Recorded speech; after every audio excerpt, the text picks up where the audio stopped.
Salut à tous, c'est Bang de la chaîne, bienvenue sur cette vidéo qui continue notre décodage du blueprint de la RSD, en l'occurrence de Tyler Durden alias Owen Cook ou inversement, et donc on continue ces points clés. C'est, je vous rappelle, un séminaire à la base qui dure 4 jours. The blueprint consiste à devenir un gars digne de sexe. Il est courant que vous ayez l'air d'avoir un succès incroyable avec les femmes auprès de vos amis, comme faire rire une fille, mais que vous n'obteniez pas le réel succès que vous désirez. Donc là, il y a quand même quelque chose qui est intéressant, c'est qu'un mec qui est un mec est un mec qui doit avoir du sexe. On peut le comprendre, hein, notamment à certaines périodes de la vie où, en plus, assez naturellement, on peut être poussé à ça, vraiment par notre biologie.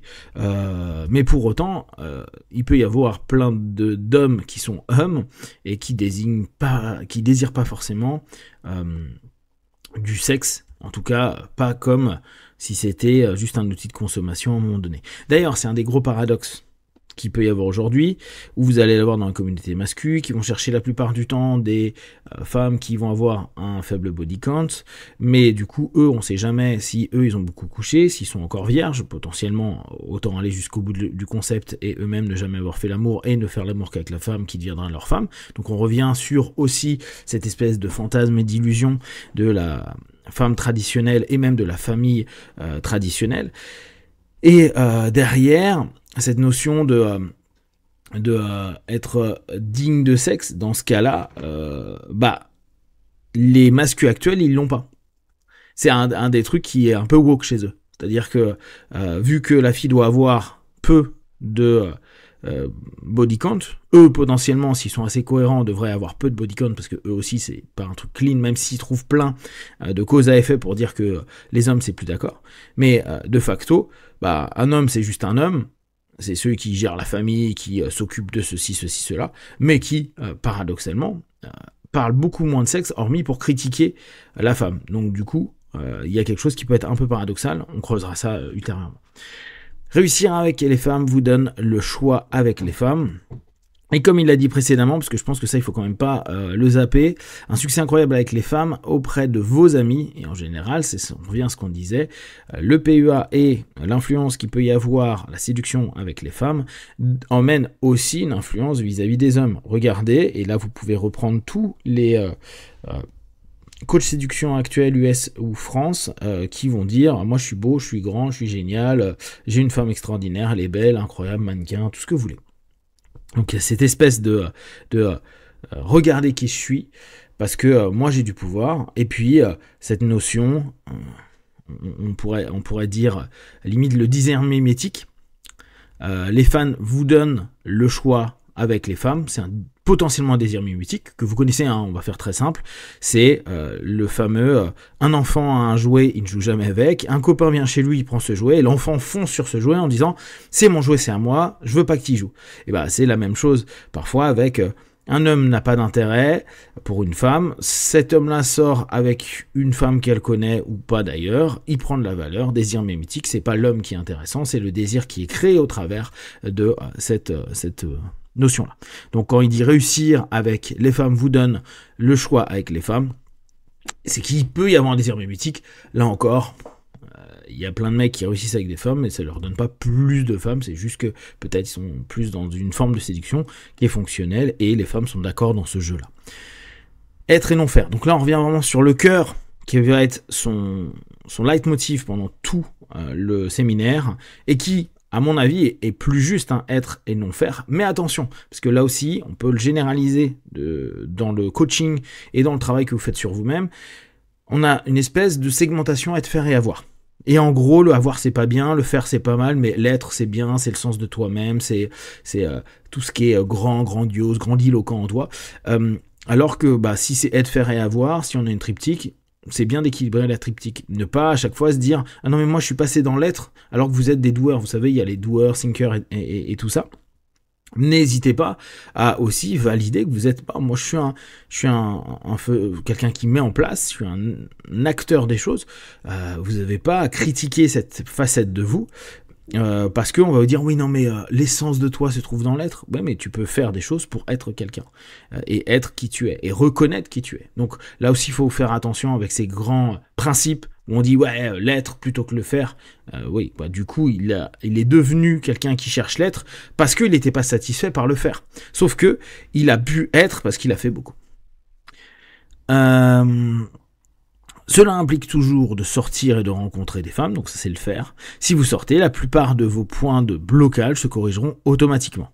Oui, alors là, si on prend comme ça avant même le cours, vous vous rendez bien compte que oui, plus vous allez mettre en action quelque chose, si votre idée est d'aller à la rencontre des gens, en l'occurrence là aller dans la séduction, mais on pourrait le prendre d'un point de vue business, si vous sortez davantage pour aller tendre à vendre votre produit ou aller au contact avec des entreprises, c'est pas comme si vous traversiez la rue et que c'était facile, hein. C'est que vous allez devoir en traverser un paquet de rues avant d'obtenir quelque chose, peut-être même un intérêt juste à votre personne, mais il est possible que plus vous mettiez des billes quelque part, plus vous ayez un feedback par rapport aux billes que vous avez investies. C'est assez cohérent.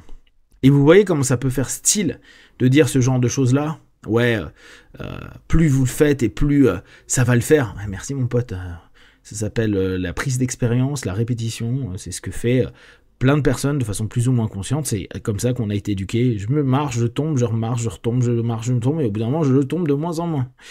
Mais le dire d'une certaine manière devant plein de gens qui attendent en plus des réponses, hein, n'oubliez pas, c'est des gens qui payent, ça fait toujours style. Là aussi, hein, a posteriori, quand on lit en extérieur, ça peut paraître rigolo, mais quand on est dans le séminaire ou autre, c'est classe, c'est sympa, et puis ça nous fait du bien.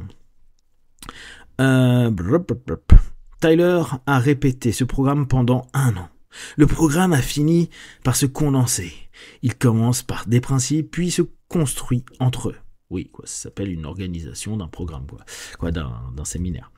C'est marrant, le mec qui insiste, ouais, j'ai testé pendant 1 an. Mais on s'en fout, en fait. Ce qui nous intéresse, nous, c'est on consomme un produit fini, que t'es mis 4 ans pour y penser, puis 1 an pour le mettre en place.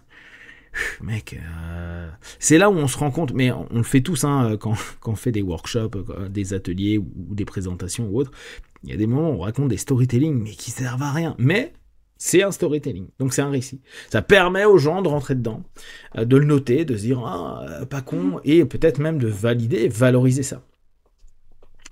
La plupart des gens dans le monde traversent la vie dans un état de somnolence. Ils n'ont pas de concept de leur propre valeur et de ce qu'ils veulent dans la vie. Ouais. Bon, là on est dans du truisme, hein, mais là aussi c'est pas faux, hein. C'est le but du truisme d'ailleurs. Oui, beaucoup de personnes sont pas conscients de ce qu'ils font. D'ailleurs, c'est pour ça que malheureusement il y a des dérives sectaires et les PEA peuvent très facilement être une dérive sectaire. Là, ref, à nouveau Neil Strauss, hein, je vous laisse regarder les dizaines de vidéos que j'ai fait dessus. Et que plein de personnes ne savent pas ce qu'ils veulent dans la vie. Oui, là aussi. Et là, on peut aussi se reposer la question, pourquoi ? Avant, qu'est-ce qui faisait que les personnes semblaient savoir ce qu'ils voulaient de leur vie ? Et qu'est-ce qui nous dit qu'avant, ils savaient réellement ? On n'en sait rien du tout. Alors, idées fausses. On change un peu de chapitre. Les idées fausses courantes sur le fait de sortir avec des femmes. Croyances limitantes. Donc là, vous voyez, on commence à utiliser des éléments qui sont courants dans la PNL, l'hypnose, etc. Ou sur des notions un peu plus reconnues dans le dev perso / psy. C'est pas toujours psy, mais... ok. L'argent vous aide à sortir avec des filles. En réalité, l'argent ne fait rien pour vous. Il peut vous gêner et vous montrer aux filles que vous avez de l'argent. Vous vous êtes catégorisé comme le mâle fournisseur. La distinction amant-fournisseur va être difficile. Nous gagnons de l'argent pour nous-mêmes. Alors, ça c'est chouette comme notion de départ. L'argent vous aide à sortir avec des filles. En réalité, non. Alors, je comprends que quand on propose un workshop, un atelier à des mecs qui veulent potentiellement sortir avec des filles, qui ont déjà déboursé de l'argent, leur dire non mais il vous faut plus d'argent pour obtenir peut-être de l'attention, c'est pas super économiquement viable. Maintenant, c'est comme tout, c'est un levier potentiel. Inviter quelqu'un dans un bon restaurant, mais c'est là où on retrouve toute la problématique qu'on a actuellement. Là encore, on prend le débat des mascus et des coacheurs en amour et en rencontre, là, qui disent ne payez pas le repas, le café, avec votre rendez-vous, ce que maintenant les gens appellent des dates, alors que c'est la première fois que vous la rencontrez, faites du 50-50, c'est pas à vous de... Et là on revient sur cette notion, provider, fournisseur, vous n'êtes pas là à fournir des restaurants gratuits à des femmes, parce que ça se trouve vous aurez plusieurs rendez-vous avec différentes femmes, et vous n'allez pas investir pour des femmes qui elles ne méritent pas cette notion-là. Mais du coup, si tu as de l'argent, tu te poses même pas la question, tu t'en fous, t'invites, tu prends plaisir et t'y vas. Quand t'as pas d'argent, bah oui, bien sûr, tu peux te poser davantage cette notion-là. Maintenant, la notion de dire que ça va gêner, je trouve que c'est super exagéré. Non, l'argent, ça va pas te gêner outre mesure pour séduire quelqu'un. Maintenant, mettre tout sur ton argent, oui, ça va faire certainement créer un intérêt spécifique, qui a un intérêt pécunier, et oui, plein de personnes sont intéressées d'être en lien avec d'autres personnes qui ont de l'argent, qui peuvent les emmener dans des endroits plus prestigieux. C'est un état de fait. Et il y a plein de personnes qui l'utilisent, on le voit avec les acteurs, ou les gens qui commencent à être des nouveaux riches, qui sortent avec des femmes extraordinairement belles, et on sait qu'elles sont aussi vénales, ça veut pas dire qu'elles n'en sont que vénales, mais c'est pas plus... un élément blanquant dans la séduction qu'autre chose. Donc oui, nous gagnons de l'argent pour nous-mêmes, c'est toute la sous-catégorie des je fais des choses pour moi-même en masculinisme, et qui est c'est pour moi que pour moi, je crée mon empire, toi t'as intérêt juste à me supporter dans l'empire que je suis en train de créer. Et vous voyez, on est 2007, à peu près 2008 peut-être pour ce workshop-là, et on se rend compte qu'on est déjà dans tous les segments, maintenant, 20 ans plus tard, mis en avant à longueur de temps par toute la sphère mascu, la sphère coach, et ou pour les jeunes, parce que moi c'est vraiment ce qui m'intéresse pour la génération d'hommes qui est en devenir, ou qui est déjà en place mais qui se pose encore des questions, on se dit, bah ouais, regarde, même les gars le disaient avant, c'est peut-être juste.